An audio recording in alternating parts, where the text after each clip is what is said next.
Hello, it's Dustin Brown, and we officially have interest rates again.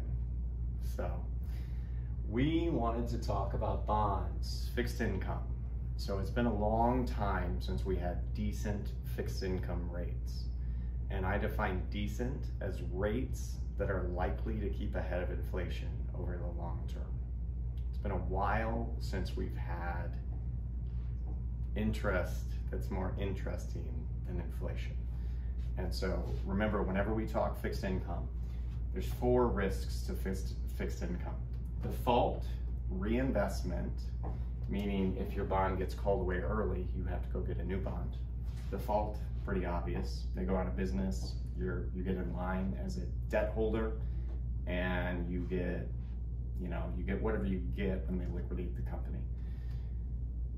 Interest rate, and what that means is, I'll explain interest rate, but interest rate risk is real. We'll talk about that. Purchasing power is inflation. So in this scenario, we are pretending you have a $100,000 bond you bought right at issue. So you pay $100,000 from it. It's at 5%. So you're getting paid $5,000 a year. So if this interest rate on a new bond a year out goes to 6, well, your bond's only paying 5, so your bond will go down in value. Now, if interest rates then go to 4, because the economy's cooking, we've got 1 or 2 fewer wars going on, so suddenly interest is lower, the cost of capital is lower, suddenly your bond will be trading at a premium.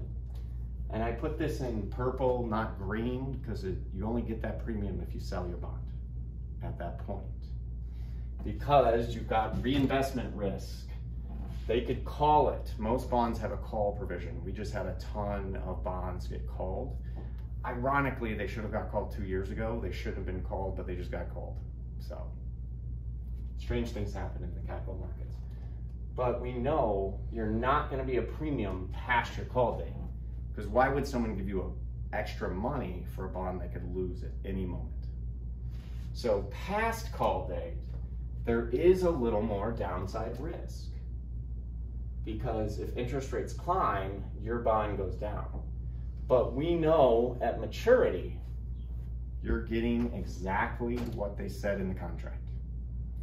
And in the meantime, you're getting your $5,000 a year in this scenario.